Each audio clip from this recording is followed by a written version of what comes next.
Diciembre 3 en Disney es el día Javier Darío en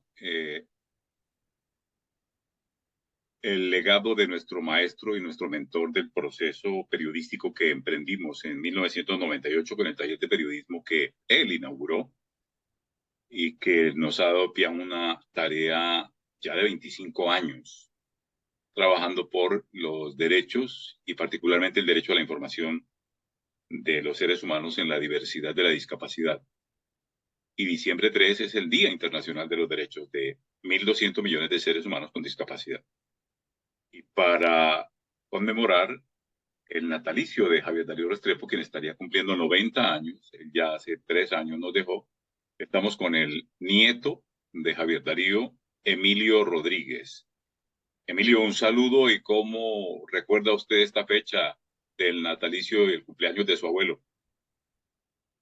Gracias, Hernando, por la invitación y muy plácido yo de estar aquí recordando a mi abuelo. Eh, como recuerdo a mi abuelo, pues claramente con mucho cariño eh, y siempre tratando de hacer mucho un ejercicio de memoria para recordar todo lo que me trataba de enseñar, porque inevitablemente a veces con el tiempo empiezan a olvidarse cosas y eso es lo que no quiero que empiece a pasar. De hecho, Javier Darío tuvo dos hijas y usted fue el único que él conoció de su descendencia, varón. Sí, yo soy de hecho el único nieto. ¿Cuándo fue consciente usted del abuelo que tuvo, el abuelo que le ayudó a crecer, que lo guió y lo ayudó a formar? ¿Cuándo fue consciente de la dimensión de su abuelo? Yo creo que la conciencia empieza de pronto cuando empezamos a hacer tareas juntos en el colegio. A mí a partir de un momento me empiezan a exigir en el colegio tareas un poco más estructuradas, que necesitan de más reflexión, de más análisis. Y yo llegaba todas las tardes a donde mi abuelo y era rutinario hacer tareas juntos. Entonces ahí uno va empezando a dimensionar un poquito cuál era el poder de reflexión que tenía él, ¿no? Y sus habilidades.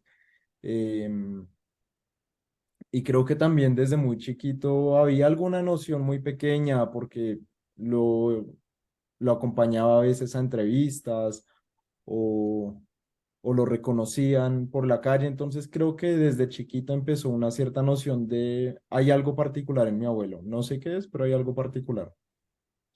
¿Cuándo él empieza a comunicarse con usted a través de una comunicación epistolar, a escribirle cartas? De hecho, tiene una compilación de las cartas a Emilio. ¿Cuándo y en qué edad recibe usted la primera carta que le envía a su abuelo? La primera carta, eh, yo creo que yo tendría algo así como 7, 8 años. La primera carta es acerca de la muerte de Simón, que era un perro que teníamos. Y creo que esa es de pronto la primera carta que recibo de él. Ya luego empezaron a venir muchas otras cartas. No sé si acá se alcanza a ver un poco hoy Sí, sí, sí, el sí. libro. Eh, y nada, se compone, es un libro de 20 cartas. Eh, 9 de ellas son sobre la muerte, otras son sobre reflexiones de anécdotas que suceden cuando era niño. eh, y así comienza, creería yo. Bueno, desde la primera carta él empieza a hablarle de algo y usted nos va a dar ahora un concepto sobre este elemento, pues la muerte que para Javier Darío, creo yo, siempre fue parte de la vida. ¿Cómo le cuenta a él y por qué se entera usted de que Simón muere a través de una carta que le envía a su abuelo? Bueno, ¿Usted yo estaba en otra parte o algo? ¿Qué ocurrió? sí, yo tenía 7 años, estaba muy pequeño y de hecho mi abuelo empieza la carta explicando el por qué escribe una carta respecto a la muerte de un perro. Y es porque él sabía que inevitablemente yo le iba a preguntar en algún momento cómo había sido la muerte de Simón. Entonces, él escribe la carta por esa razón. em, y creo que es una de sus múltiples intentos de tratar de explicarme sobre la muerte. Em, de hecho, 9 de las 20 cartas, como ya lo había dicho, son acerca de la muerte. Y en el libro de la nube plateada hay un gran intento por explicar distintos aspectos sobre la muerte, sobre todo culturalmente. Hace un recorrido largo por distintas culturas y como la concepción que tienen estas culturas acerca de la muerte. Mm, algo en común, creería yo, sobre sus explicaciones sobre la muerte, es de pronto em, tener un acercamiento a la muerte no como algo supremamente trágico, sino como entenderlo de pronto como un proceso intrínseco de la vida, eh, como un proceso pues al que todos tenemos que pasar y que realmente es por construcciones un poco culturales que le tenemos miedo, le tenemos un cierto tabú al tema de la muerte. Yo tengo que ser honesto, a mí todavía, pues ese es un tema que me da muy duro. De hecho, desde pequeño recuerdo que me daba mucho miedo la muerte de mi abuelo, eh, y me preocupaba mucho por que sucediera eso. Pero pues creo que mediante sus cartas él da buenos acercamientos sobre la muerte. Y con base en esa construcción de su saber y su personalidad alrededor de este tema, Emilio, ¿cómo usted que está estudiando, por ejemplo, un tema sobre lo público y sobre derechos, usted estudia gobierno, cómo una sociedad debe acercar a los niños y empezar a hablarles sobre este paso natural de la muerte? Yo Yo no sé, yo creo que el acercamiento que tenía mi abuelo fue muy bueno y es como ya expliqué, un poco normalizarlo y explicar por qué pasa. Yo hace poco escuchaba una frase que me pareció muy bonita y es que la muerte es uno de los mejores inventos que tiene la vida porque permite estar en constante renovación, permite eliminar lo viejo para darle entrada a lo nuevo. Entonces es como un agente de cambio. Y yo creo que es válido tener ese acercamiento de esa forma. Em, pero sí, yo creo que a un niño pues se le tiene que hablar de eso, sin tabú, sin todas las implicaciones que a veces le ponemos. Bueno, muy bien. Hablemos entonces ahora sobre la vida, porque pues usted se está preparando, está estudiando y está construyendo su vida profesional alrededor sí, de construir vida. Eh, ¿Cómo, para usted, qué significado tiene la obra de lo que hizo su abuelo frente al periodismo, frente al derecho a la información, frente a que los jóvenes y la sociedad fueran eh, pues defensores de este derecho esencial para vivir en democracia, Emilio? Eh, bueno, yo creo que mi abuelo hace una muy buena recomendación respecto a la importancia de la información. Yo por lo menos lo que puedo decir es el derecho a la información es importante porque yo considero que permite tomar mejores decisiones. Em, y yo creo que eso es un poco la importancia del derecho a la información, ¿no? Y es a- que las personas sean más objetivas. Em, ahora, si la pregunta es qué implicaciones tuvo mi abuelo en mi vida, ya podemos entrar a otros aspectos, pero no entiendo bien si esa es la pregunta. Bueno, sí, sí, desarrollemos ese elemento, la incidencia, la influencia de su abuelo en su crecimiento y en su formación de vida. Sí, bueno, yo yo hace poco lo pensaba y yo creo que hay dos implicaciones grandes. Hay una implicación un poco sobre hábitos y prácticas que uno adopta por la rutina que vivía con él. Y hay otros aprendizajes más de formación de personalidad ética. Entonces, respecto a la primera, hay aprendizajes de hábitos y pues yo día a día lo veía a él leer, lo veía a él escribir, em, la forma en que él se expresaba oralmente. em, entonces yo creo que todos esos hábitos a uno se le van pegando si uno desde chiquito está viendo al abuelo hacer eso. Yo todos los días llegaba de la ruta a la casa de mi abuelo, todos los días. Entonces siempre eran 4 o 5 horas al día en las que él y yo compartíamos ese espacio y en las que yo, pues a raíz de eso, uno empieza a cogerle cierto gusto a esas cosas, ¿no? A la lectura, a escribir. Los fines de semana eran de cine, por ejemplo. Entonces uno también aprende un poco a darle gusto a esos temas, un poco eh, que fortalezcan el intelecto.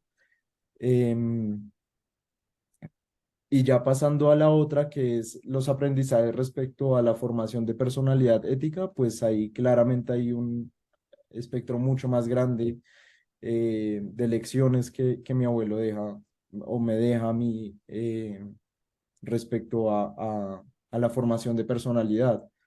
Entonces, mi abuelo eh, eh, me reiteraba constantemente. Por ejemplo, es ser sensible con el bienestar de las otras personas, hacer que mis actos y mi profesión o lo que yo ejerciera siempre estuviera enfocado a ayudar a los otros. Em, la importancia también de la honestidad y de la verdad. eh, Tener cuidado con las dependencias, siempre me reiteraba eso, con las dependencias materiales, con las dependencias eh, afectivas. em, y sí, como siempre, tratar de ser alguien mejor. Yo creo que esas enseñanzas éticas me dejaba él. Bueno, su abuelo hablaba sobre la ética todo el tiempo y la definía como la vocación a la excelencia humana.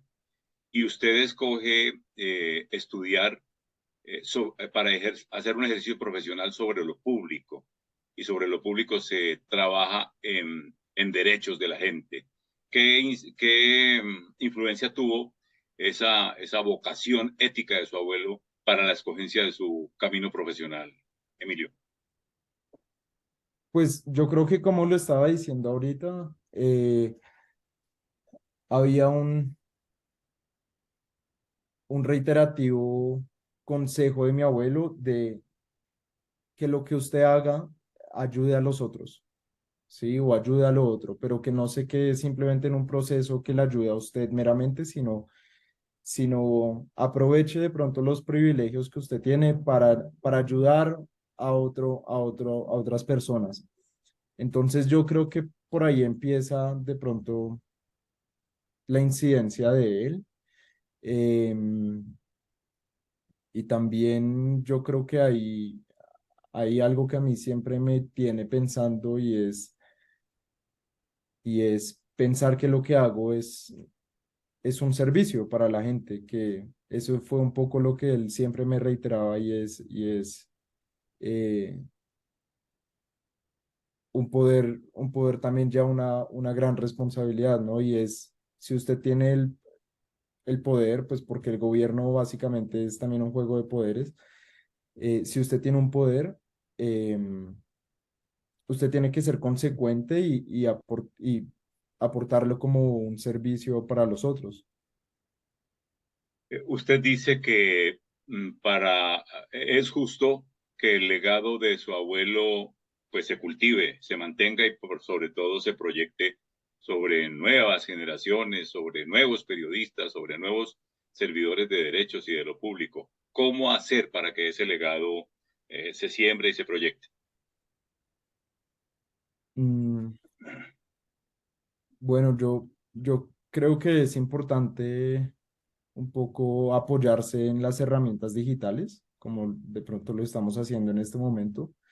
Em, tenemos, por ejemplo, a veces un interés, o sí, tenemos a veces un interés en hacer, por ejemplo, podcast sobre él, o usar sus registros en el noticiero 24 horas para hacer algo audiovisual. Yo creo que para las nuevas generaciones puede ser una buena herramienta. Yo personalmente, pues me encanta todo lo de podcast, videos, YouTube, y aprendo mucho por ese tipo de herramientas. Entonces, pues yo creo que para las nuevas generaciones esa es una buena forma de acercar las enseñanzas de mi abuelo. Emilio, para quienes quieran conocer contenidos y la obra escrita de su abuelo, o como él la dejó y en los formatos en que esté, ¿en dónde pueden buscarla y conseguirla, Emilio? Actualmente no sé en qué librerías está o si las editoriales siguen distribuyendo. Em, Sé que en internet hay artículos que él escribía para el Heraldo, para el Colombiano. Entonces, por internet seguro hay artículos, y ya libros más como Cartas a Emilio, como La Nube Plateada, pues yo creo que pueden tener un acercamiento con nosotros, con la familia, y podemos facilitar copias si hay disponibilidad. La biblioteca de Javier Darío, gran parte está en la Universidad del Minuto y entiendo que hay una compilación de sus escritos sobre ética periodística en la Fundación Gabo. Allí hay elementos de esto. Sí, en el Minuto de Dios, en la universidad, Sí. están los libros, la biblioteca de él, pero pues son libros de otros autores que pues él leía.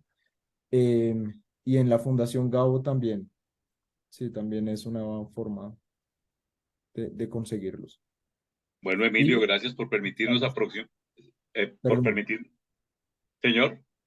ahí estamos en este momento trabajando también en un proyecto en la familia con la Universidad de Antioquia, y estamos haciendo todos los artículos que él tenía y hacía para Carriel, y para otros medios, se los estamos, la Universidad de Antioquia nos lo está recibiendo, y pues la idea es que quede un archivo tanto digital como físico pues para que los estudiantes y quien tenga un interés pueda acercarse y leerlo. Hay mucha información, entonces pues esa es otra forma de conseguir información.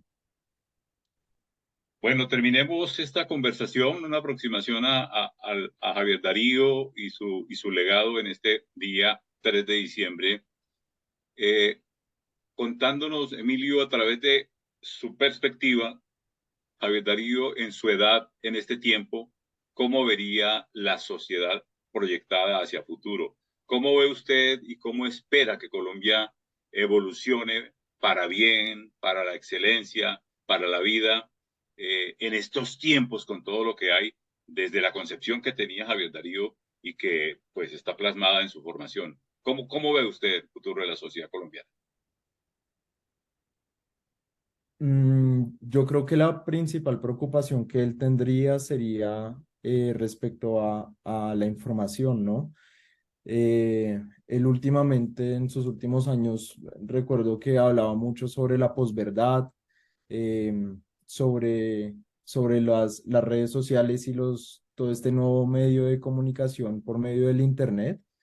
Y él, si bien le hallaba muchos aspectos positivos, también le preocupaban muchas otras cosas, recuerdo. Entonces, pues le parecía positivo, por ejemplo, que había más cantidad de información y que se podía transmitir mucho más rápido, pero le preocupaba también a veces la calidad de la información que a veces estaba en estos sitios, ¿no? Y a veces la información que es muy fugaz de pronto no es completamente cierta o verdadera, o se basa en hechos reales. Entonces yo creo que esa sería la preocupación. Em, y yo, pues, cómo veo el futuro de Colombia, o cómo veo que está Colombia ahorita, pues yo tiendo a ser un poco positivo con la respuesta. Yo creo que hay muchos retos, yo creo que hay muchos problemas que se tienen que solucionar en muchos sectores, pero yo no sé, si yo creo que si uno mira unas cifras de distintos aspectos de desarrollo del país, vamos avanzando y en todo vamos avanzando. La desigualdad ha disminuido, el índice de Gini ha disminuido, la pobreza ha disminuido en los últimos años. eh, Índices de pobreza multidimensional, de pobreza monetaria han reducido, el acceso a la educación ha aumentado, eh, la cobertura en salud ha aumentado, entonces yo creo que vamos bien, es decir, yo soy un poco positivo con eso, eh, pero sí, soy consciente que hay muchas cosas por mejorar, hay muchos retos. Emilio Rodríguez Restrepo, el nieto único de Javier Darío Restrepo y pues el hombre que conoció él en su descendencia, porque, repetimos, son dos hijas las que Javier Darío pues tuvo en su trayectoria de vida. Bueno, este ha sido un diálogo muy familiar eh, en esta celebración, en esta conmemoración del 3 de diciembre, del Día Javier Darío, como si estuviera despidiendo su podcast que va a realizar, dele su mensaje a los jóvenes de este país y hágales énfasis en la perspectiva ética de vida, Emilio, y muchas gracias. Bueno, gracias. No sé qué mensaje yo le daría a los jóvenes.